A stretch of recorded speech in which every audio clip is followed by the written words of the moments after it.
Pak Ustadz, bagaimana hukumnya apabila seseorang terlambat atau tinggal dalam sholat id? La ilaha illallah. Sholat id pun terlambat. Parah kawannya.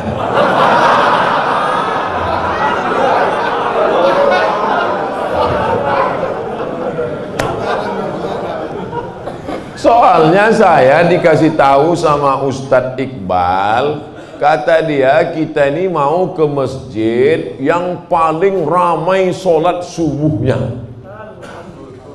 Betul itu?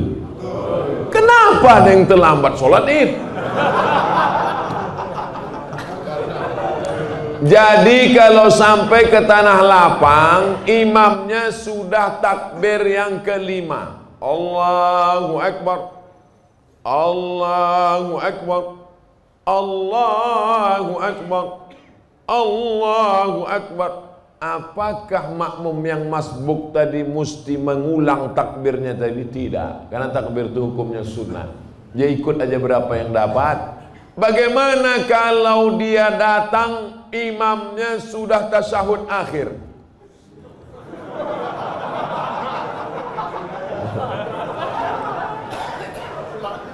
Udah hampir terbuka mulut imam. Masuk dia. As kata imam. Masuk dia. Maka dia habis salam itu tegak, dibuatnya takbir 7 dengan 5. Sendiri dia. Sampai dia ke tanah lapang itu orang sudah habis. Macam mana dia mau sholat Pak Ustadz? Dicarinya tanah lapang lain yang belum sholat. Kau dengar-dengar di mana masih ada yang belum sholat. Kau gaslah ke situ. Ternyata seluruh Medan sudah sholat. Maka dalam kitab Al-Um Induk Fikih ditulis oleh Imam Muhammad Idris Asy-Syafi'i, meninggal tahun 204 Hijrah. Kata Imam Syafi'i dalam Al-Um, boleh sholat sendirian. Tapi mazhab Hambali tak setuju. Mazhab Syafi'i dalam kitab Al-Um boleh sholat sendirian. Bagi yang musafir, kemarin ada yang WA saya, Ustadz, saya pulang kampung naik pesawat, apakah saya nanti sampainya sekitar jam sekian gak ada sholat id lagi? Sholat sendirian menurut pendapat mazhab Syafi'i. Bagaimana jika seorang ibu belum pakai hijab, belum pakai jilbab, sementara anaknya sekolah di pesantren? Ibu saya masih susah untuk berhijab. Berhijabnya karena wirid aja. Banyak sekali saya menerima pertanyaan macam ini sekarang. Ustadz, bapak saya masih pakai celana pendek. Ustadz, ibu saya belum pakai hijab. Ustadz, ayah saya belum sholat. Artinya, dulu kenakalan remaja, sekarang kenakalan emak-emak. Kenakalan bapak-bapak. Hei bapak-bapak, bersyukurlah kalian anak kalian sudah sekolah agama, sudah hijrah. Hei ibu-ibu, bersyukurlah anak kalian sudah pakai hijab. Kenapa kalian tidak pakai hijab juga? Kupesankan kepada kalian ibu-ibu, pakai hijab lah bu, yang belum pakai hijab. Mana tahu hijabnya limited. Hijabnya waktu pengajian aja. Pulang dari pengajian belum sampai rumah, baru sampai bawa-bawa sawit juga. Belum lagi. Ya, ada jawab lagi. Ustadz, Indonesia triliunan rupiah bunganya ke luar negeri. Untungnya untuk biaya pembangunan APBN. Kalau bunga kan haram, apakah rakyat ikut menanggung haramnya Pak Ustadz? Nggak nyindir saya nih. Saya kan PNS, dapat gaji berarti dari bunga haram. Kita bekerja, maka kita dituntut dari pekerjaan kita itu saja. Kita tak dituntut dari yang lain. Walaupun bapak pegawai APBD, APBN, polisi, tentara, guru, PNS, pekerjaan kita itu halal. Bapak polisi lalu lintas yang mengatur dari pagi sampai petang, bapak yang masalah kriminal mengatur dari pagi sampai petang sampai malam, bapak yang tentara menjaga kedaulatan negara di perbatasan, bapak yang anggota Dewan Legislatif memperjuangkan hak rakyat, parlemen bicara tentang hak rakyat di parlemen, maka pekerjaan itu halal, gajinya halal. Bapak, ibu buka rumah makan nasi lemak, halal apa haram nasi lemak itu? Oh, banyak yang ragu. Nasi lemak halal. Datang orang membeli nasi lemak, saya beli nasi 5 bungkus. Kita tak perlu tanya sama yang pembeli itu, ini duit kau, ini duit dari mana nih? Tengok muka kau macam muka-muka perampok. Tak perlu kita tanya dia dapat duit dari mana, karena yang ditengok bukan kerja dia, tapi kerja kita. Kita jual semen. Semen itu halal apa haram? Halal, bukan untuk dimakan. Semen itu halal. Kita jual semen, datang orang beli. Koruptor mau bangun rumah, saya mau beli semen. Maaf, tidak menerima uang koruptor, cari toko yang lain. Kita yang kita jual nih halal. Begitu juga dengan prinsip pekerjaan kita. Pekerjaan kita halal, maka tidak perlu kita cari-cari tahu duit orang pembeli itu dari mana. Nah, ini tentang masalah prinsip pekerjaan. Saya sudah berkeluarga, ingin mau tahu bagaimana seorang anak bersikap terhadap orang tua yang suka memberikan sesuatu tanpa mengkonsultasikan. Cenderung pemberiannya terasa mengecewakan. Dia sudah memberi, itu sudah alhamdulillah. Dia masih hidup, masih ada bersamamu, itu sudah alhamdulillah. Tapi kalau sampai menimbulkan mudarat, beritahukanlah dengan cara yang baik. Sampaikan dengan kata-kata yang santun. Mudah-mudahan Allah Subhanahu wa taala senantiasa memanjangkan umurnya, menyehatkannya dan memberikan kebaikan. Wallahu a'lam. Ustaz, saya mau tanya, mana yang diutamakan, suami apa istri? Hah? Mana yang diutamakan, suami antara istri atau saudaranya? Soalnya suami saya selalu ini ada kewajiban, hai laki-laki, kalian punya 5 kewajiban pada perempuan. Pertama, kasih dia makan. Pagi lontong sayur, siang capcay, malam tahu saya tak bahasa.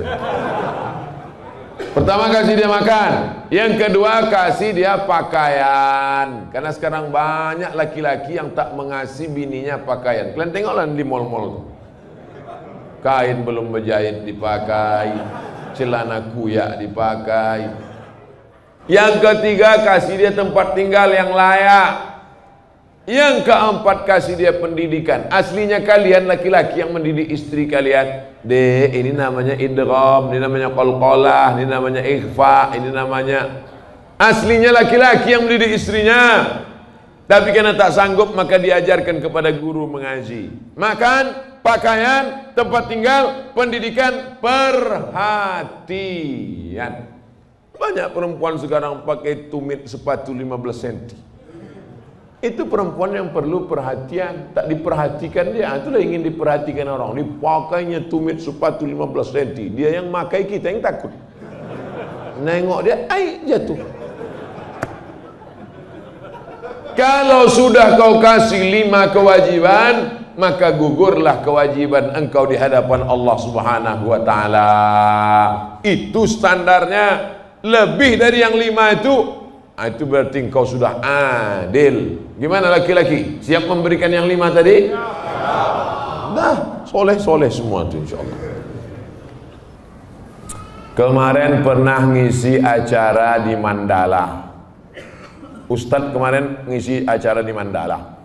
Minta doa agar dapat keturunan Pak Ustadz. La tuqra'u fi amrin asirin. Kalau surat ini dibacakan pada perkara yang sulit, sulit nikah, sulit anak, sulit rezeki, illa yassarahullah, maka Allah memudahkan. Baca surat Yasin. Begitu dalam tafsir Ibnu Katsir. Ibu, bapak yang menikah belum punya anak, baca surat Yasin. Yasin wal Qur'anil Hakim, innaka laminal mursalin. Selesai itu baru baca, ya Allah, berkat bacaan surat Yasin ini mudahkanlah. Tapi ada pula anak muda ini datang ke saya, Ustaz Somad, udah 40 tahun saya belum punya anak. Kenapa gitu? Belum nikah. Nikahlah. Baca surat Yasin juga. Dulu waktu Ustaz pernah mengisi ceramah di Mandala, saya minta doa agar dapat keturunan. Ya, kita doakan. Alhamdulillah Pak Ustaz, setelah itu istri saya positif. Alhamdulillah. Kita yang takut positif itu kalau razia narkoba. Kalau positif hamil, kalau udah nikah, alhamdulillah. Belum nikah, na'udzubillah. Sekali lagi mohon doanya Pak Ustaz. Minta doa sekali lagi. Agar saya dapat keturunan yang soleh dan soleha. Baca surat Ali Imran ayat 35, 36, 37. Mau tidur malam sama habis subuh. Surat Ali Imran 35, 36, 37. Ayat itu bercerita tentang perempuan solehah, namanya Hannah. Lakinya soleh, namanya Imran. Imran sama Hannah lama tak punya anak. Mereka bernazar, akhirnya punya anak. Lahirlah anak perempuan namanya Maryam. Maryam punya anak laki-laki namanya Isa. Allah jaga keturunannya. Idh qalat imra'atu Imran rabbi inni nadartu laka ma fi batni muharraran fataqabbal minni innaka antas samiul alim. Falamma wada'atha qalat rabbi inni wada'tuha unsa. Ini bagus. Bapak-bapak kasih ingat istrinya yang baca surat Ali Imran 35, 36, 37 ya. Abang aja lah. Kalau gitu akulah hamil. Oh, baca sekarang. Kalau tidak aku cari satu lagi.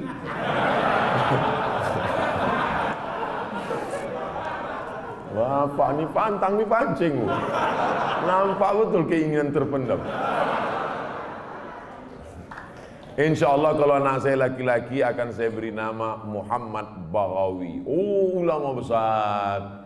Imam Nawawi ada mengutip pendapat Imam Al-Baghawi dalam kitab Majmu' Syarah Muhadzab dalam masalah bayar fidyah solat.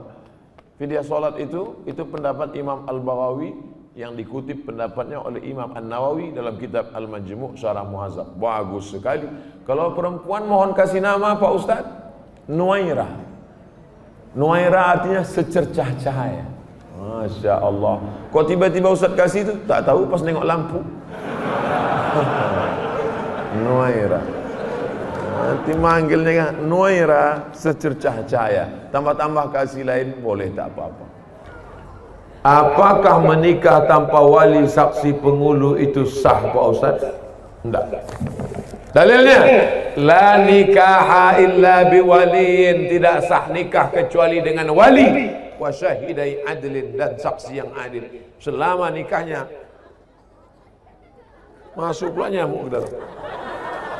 Selama nikahnya pakai tercatat kepala kantor urusan agama kecamatan, maka tidak akan mungkin terjadi. Ini kenapa bisa ada orang nikah tak pakai wali, tak pakai saksi? Karena nikah siri. Jangan nikah siri. Ibu, jangan nikah siri. Anak perempuan jangan kasih nikah siri. Kalian kalau nikah siri rugi. Karena nikah siri tak ada surat.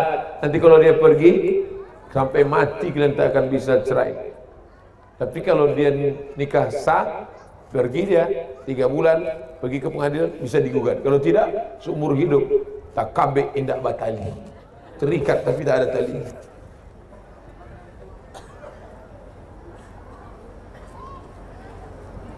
Karena saya pernah mendengar itu boleh dilakukan hanya di kalangan tertentu, para habaib keturunan Rasulullah. Tak betul. Para habaib justru memegang sunnah Rasulullah SAW. Carilah mana ada habib nikah tak pakai wali, tak pakai saksi.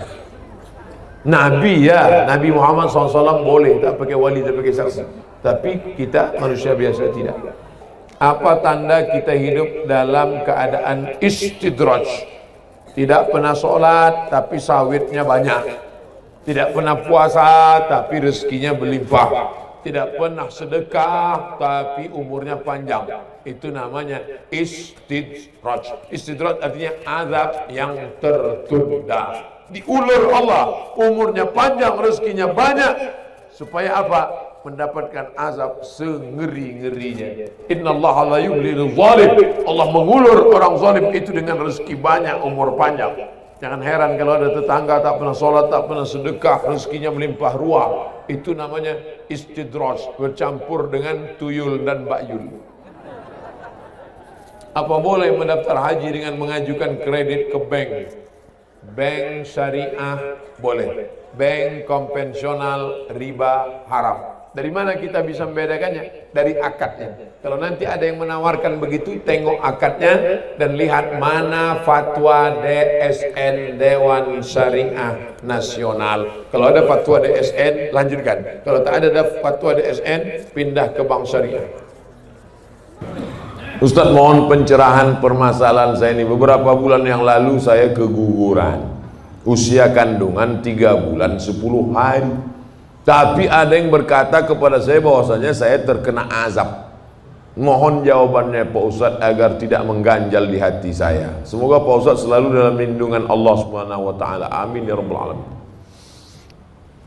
La yusibul mu'min min nasabin wala wasabin wala saqamin wala syaukin yastakuha.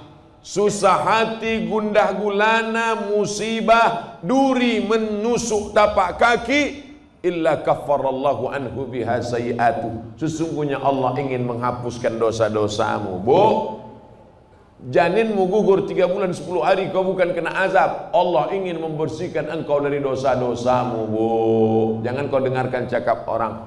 Di dunia ini kalau dengar cakap orang makin pusing kepala kita. Orang yang terkena musibah itu 3. Yang pertama, Allah ingin menghapus dosanya. Yang kedua, Allah ingin memberikan dia balasan pahala yang lebih besar daripada haji, lebih besar daripada umrah, lebih besar daripada jihad. Apa itu? Sabar. Nih, anak keguguran 3 bulan 10 hari, sabar. Maka Allah berikan balasan. Apa balasan ibu yang sabar keguguran? Innama yuwaffas sabiruna ajrahum bighairi hisab. Allah berikan balasan bighairi hisab, unlimited edition. Pertama, dosa ibu diampuni. Yang kedua, Allah berikan ibu balasan pahala unlimited. Yang ketiga, di akhirat Allah naikkan derajat. Ada orang-orang yang derajatnya sudah sampai tinggi, tapi amalnya tak cukup. Maka kata Allah, kasih dia ujian, sehingga ketika dia sabar, dia layak untuk menempati itu. Makanya kalau apapun yang terjadi pada kita, kita mesti husnuzon sama Allah. Jangan dengarkan cakap-cakap tetangga kena azab, kena kutuk, kena santet, kena begu ganjang. Apa solat memakai masker, apakah solatnya sah? Solat pakai masker karena wabah Covid, solatnya sah. Allahu Akbar. Tapi kalau sujud hidungnya tak nempel ke lantai Pak Ustadz. Hidung menempel ke lantai itu hukumnya sunnat, bukan rukun, bukan syarat, bukan wajib. Ketika kena Covid, hidungnya tak kena ke lantai, kena ke masker, sholatnya sah. Ada hadis mengatakan kalau wajah tertutup maka sholatnya tak sah. Hadisnya dhaif. Hadis dhaif tak bisa menjadi dasar hukum. Hadis dhaif hanya bisa untuk motivasi amal, fadhail amal. Untuk jadi dasar hukum tak bisa. Orang yang sholat mata kakinya tertutup, sholatnya batal. Hadis dhaif, tak bisa jadi dalil hukum. Orang yang wajahnya tertutup pakai masker, sholatnya tak sah. Hadis dhaif, tak bisa jadi dasar hukum. Maka bapak ibu yang pakai masker, sholatnya sah. Imam Masjidil Haram pakai masker. Imam di Masjid Al-Azhar Kairo berjarak, kita ikut saja ulama. Paling selamat ikut ulama. Ustaz, kalau sudah wudhu terus makan, wudhunya batal apa tidak? Mana pula makan batalkan wudhu, kecuali makan sambil kentut. Makan tidak membatalkan wudu. Beli buku judulnya Fikih Islam Sulaiman Rasyid. Saya ulang sekali lagi.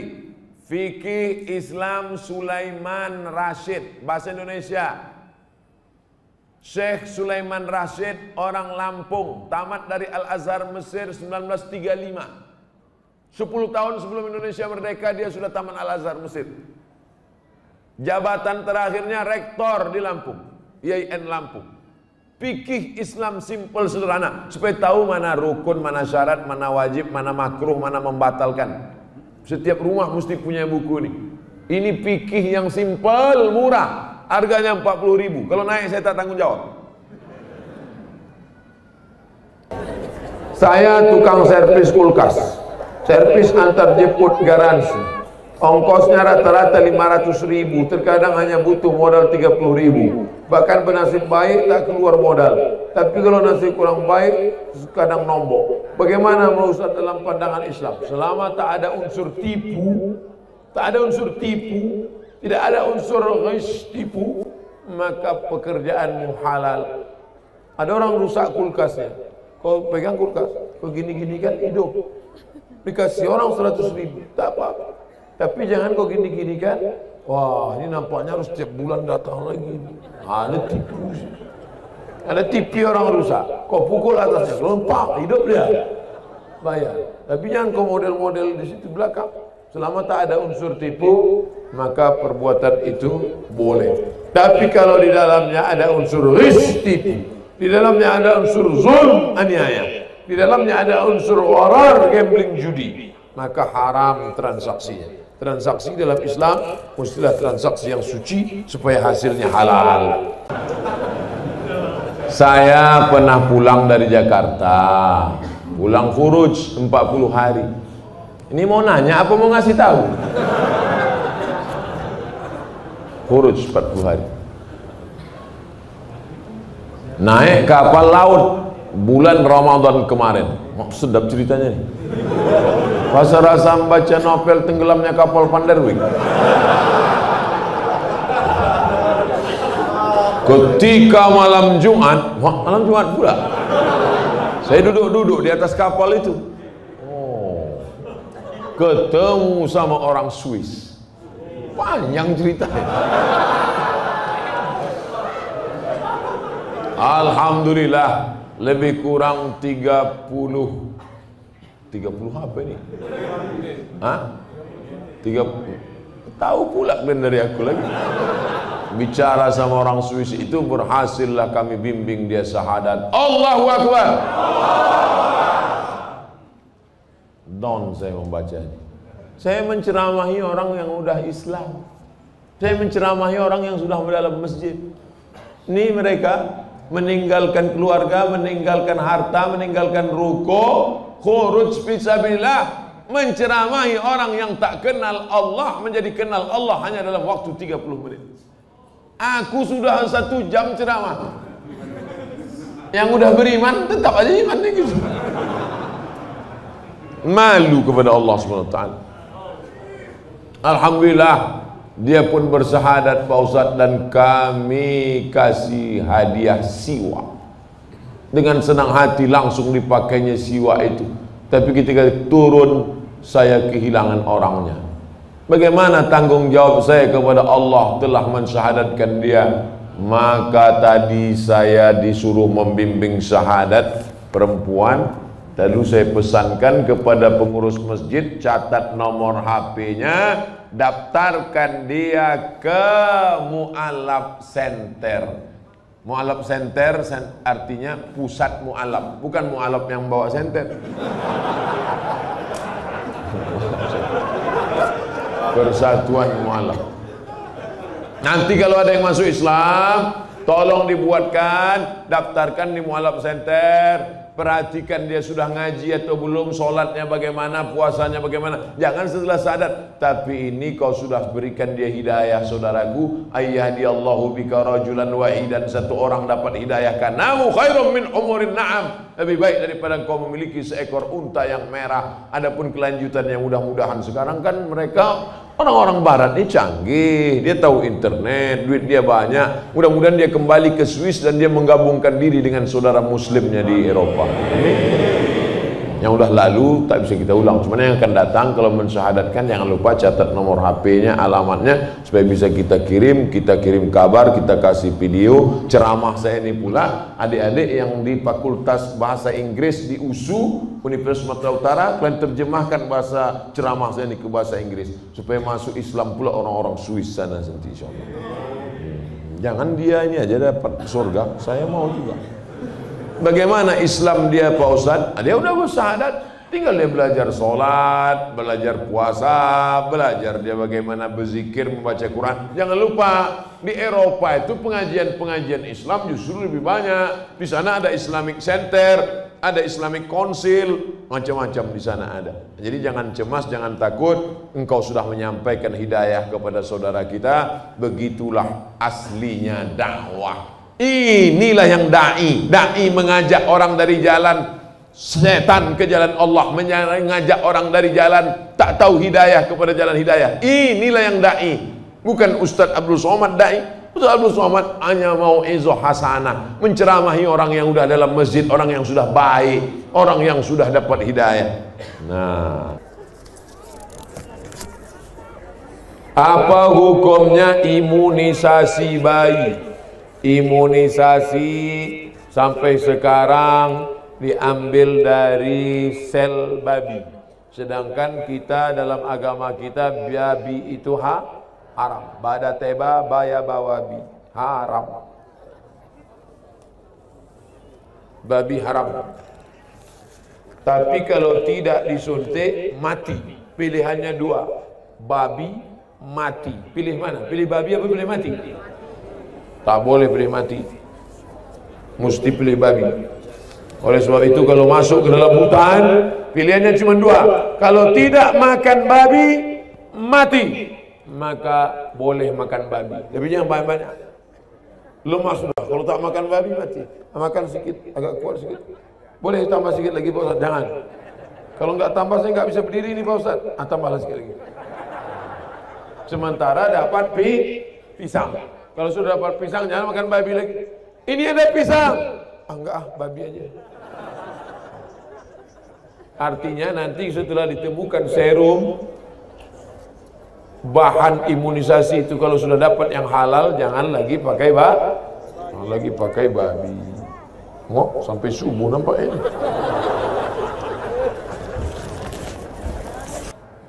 Ustadz, apa yang membedakan seorang makmum dengan seorang imam? Imam di muka, makmum di belakang. Ustadz ini macam jawaban anak TK. Al-imamu junnah. Imam itu penanggung jawab. Faqiraatul imam, qiraatul makmum. Bacaan si imam menjadi bacaan makmum, maka bacaan imam mesti sempurna. Syarat menjadi imam 14. Buka dalam kitab Al-Fiqhul Islami wa Adillatuh Syekh Wahab Zuhaili menurut mazhab Syafi'i. Yang pertama, wali. Jadi kalau berkumpul orang di kota Medan ini, siapa yang paling layak menjadi imam? Wali kota. Kalau wali kotanya tak sanggup jadi imam, yang tak usah bersuara, imam zuhur, asar. Diangkat imam. Imam yang kedua namanya imam ratib. Diangkatlah imam ratib. Kalau di Masjidil Haram itu Syekh Abdurrahman Sudais, itu diangkat oleh raja, oleh sebelum Salman, sebelum lagi Abdullah, sebelum lagi Fahad. Nah, itu imam paling tinggi wali. Yang keduanya adalah imam ratib. Yang ketiga ahfazuhum, yang paling banyak hafalan Qur'annya.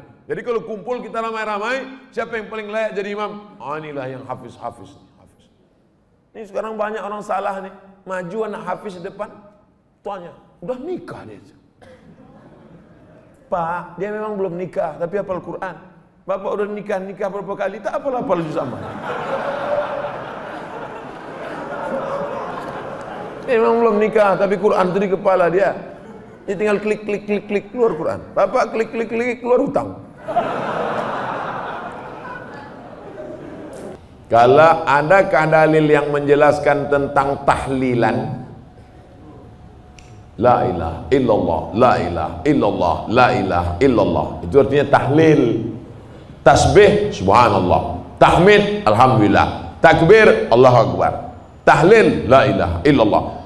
Man halala, siapa yang mengucapkan tahlil, summa ahdatsa wabahu ilal mayyit, kemudian tahlil itu dihadiahkannya kepada si mayit, orang mati, yantafi'u bihi, pahalanya sampai dan orang mati itu dapat manfaat. Begitu kata Imam Ibnu Taimiyah dalam kitab Majmu' Fatwa Ibnu Taimiyah. Kenapa Ustaz pilih pendapat Ibnu Taimiyah? Karena yang banyak melarang-melarang nih sekarang anak-anak buahnya Ibnu Taimiyah. Paham? Padahal Imam Ibnu Taimiyah dalam Majmu' Fatawa mengatakan siapa yang mengucapkan tahlil dihadiahkannya pahalanya pada yang meninggal sampai. Kalau dimasakkannya bubur kacang hijau, kenapa Ustaz tiba-tiba ingat bubur kacang hijau? Oke, bubur jagung kalau gitu. Lalu kemudian dihadiahkannya pahalanya untuk almarhum. Sampai apa tak sampai? Sampai. Mana dalilnya? Mana? Kata Sa'ad, ummi matat, makku mati. Afa atasaddaqu anha? Kalau aku bersedekah, pahalanya sampai tak untuk emakku? Kata Nabi, tasaddaq, sampai. Sedekah enggak? Sedekah. Ayu sadaqatu afdal, apa sedekah yang paling afdal? Kata Nabi, saqyul ma', sedekah yang paling afdal mengasih air minum. Kalau air minum saja sampai, apalagi gulai bau. Artinya sedekah sampai, sedekah sampai, tahlil sampai. Apa lagi? Bacaan Quran. Yasin wal Qur'anil Hakim innaka laminal mursalin. Sampai apa tak sampai bacaan Quran pada orang meninggal dunia? Sampai. Bacaan Quran untuk orang meninggal dunia sampai. Mana dalilnya? Ketika Nabi SAW melewati suatu makam, diambilnya pelepah korma, ditusukkannya ke makam itu. La'allallaha an yukhaffifa adzabahuma ma lam yaybasa. Tasbih pelepah korma sampai pada orang yang meninggal. Apa komentar Imam Nawawi dalam kitab Majmu', dalam kitab Al-Minhaj Syarah Sahih Muslim Ibn Al-Hajjaj? Kalau tasbih pelepah korma saja sampai, apalagi bacaan Quran orang yang beriman. Buka kitab Ar-Ruh, punya Imam Ibnu Qayyim Al-Jauziyah, murid Imam Ibnu Taimiyah, punya murid namanya Ibnu Qayyim Al-Jauziyah, punya kitab namanya Ar-Ruh. Diriwayatkan sampai kepada Imam Ahmad bin Ambal lewat di suatu makam, ada orang membaca Al-Quran, Imam Ahmad bin Ambal melarang. Tapi orang itu menyebutkan riwayat hadis, ternyata perawinya thiqah, bahwa Nabi punya sahabat namanya Abdullah bin Umar, anak Umar bin Khattab, berpesan, kalau aku mati nanti, bacakan di atas kuburku, pada bagian kepalaku pangkal Al-Baqarah, pada bagian kakiku ujung Al-Baqarah. Itulah dalil bacaan Quran sampai untuk orang yang beriman. Sedekah sampai, tahlil sampai, baca Quran sampai. Sudah saya sebutkan dalil-dalilnya. Tak juga percaya, saya tak bisa menjawab. Habis. Saya cuma bisa minta nama lengkap supaya nanti kalau mati saya kirim. Kalau tak sampai, cepat-cepat kasih kabar.